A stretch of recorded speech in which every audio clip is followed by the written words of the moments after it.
One of the most challenging things when it comes to writing is actually sitting down and doing it. The blank page can be intimidating, and inspiration may not always come to us when we want it. This void that we feel might be discouraging. However, what's important to remember is that every great writer has been in this position before. The question that we should ask ourselves is this: how do we get out of it? In this video, we're going to be talking about writing rituals. These are some helpful habits that you can form in order to write even when it seems tough. I'm Jake with the Writer's Workout. Let's get writing.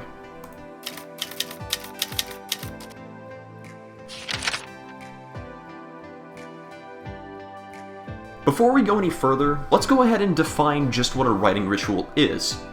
From Nicole Bianchi at the Writing Cooperative, a writing ritual is defined as the following: a set sequence of actions that you perform before you sit down to write.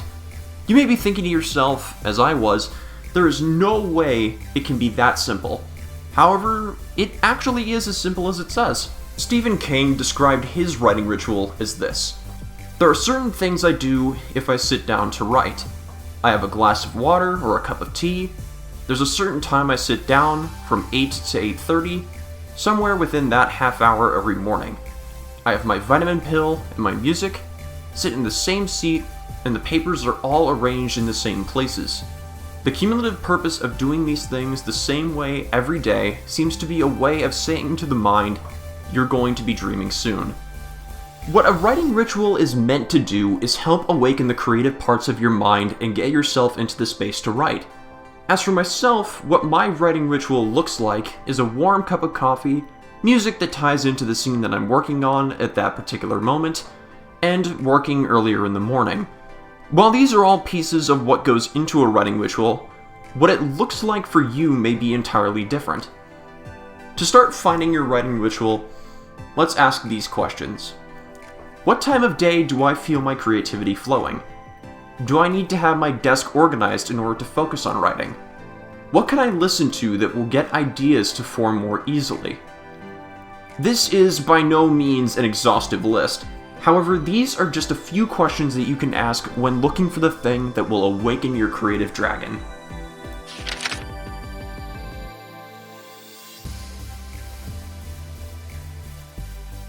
Now that you've discovered what you can do to help yourself focus on your writing and get your ideas flowing, now it's time for the hard part: implementation.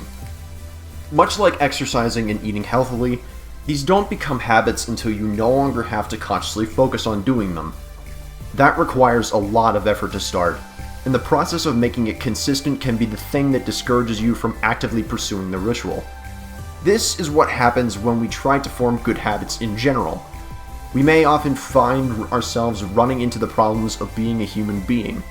We have work that we need to do, meals we need to cook, families to look after, friends to visit, etc.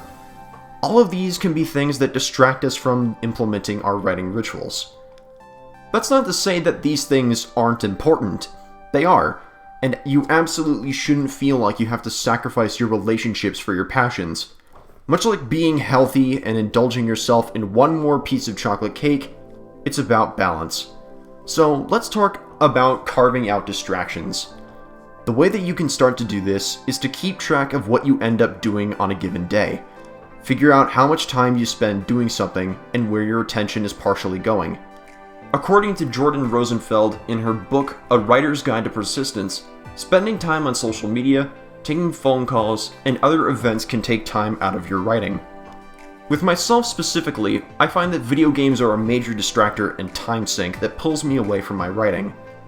I spend my partial attention on turning my brain off and just flicking my thumbs on a controller, when the reality is that I have skills that I could improve on. What I have learned from that and from my time of taking classes in college remotely is that in order for me to write, I need to be not in the same space that my game console is. That way, I don't think about it nearly as much and I can focus more heavily on writing. So with all of that in mind, let's ask ourselves the following: what am I spending my time on during a given day? How can I put in time to implement my writing ritual? What are things that I can distance myself from so that I can focus? In asking these questions, do keep in mind that enjoying these other things isn't a bad thing. In fact, it would be a great way to get more ideas for stories. Eric May, an author that I've spoken with, said that stories are, at their core, about people and what happens to them. Look at your own life experiences and see what stories would be fun to tell.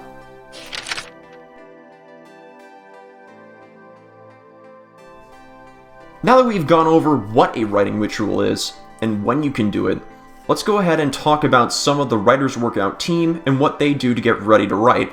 You don't have to do what these writers have done. This is just to give you a place to start. Some of the team members regularly pursued outlines of their work before they got started. Sarah had said that I can't write without knowing where I'm going, or at least the general idea. Having an outline and what goes into it can vary from project to project. Some projects may not even require an outline at all. When working on your project, know that writing isn't necessarily just a medium that needs to be created on a computer. For Cindy, writing her outline by hand is helpful. When she's stuck in a particular part of the story, she'd write by hand in order to help remove writer's block. One of the things that she also does is storyboard what she's going to be doing. Storyboards are a kind of organization method where you use images and text in tandem to share events in a sequence. One of the things that I would like to note, however, about outlines and pre-planning is that some of you may find that outlines are too restrictive. What I want to make clear is that that's perfectly okay. You can be as pre-planned or spontaneous as you want to be.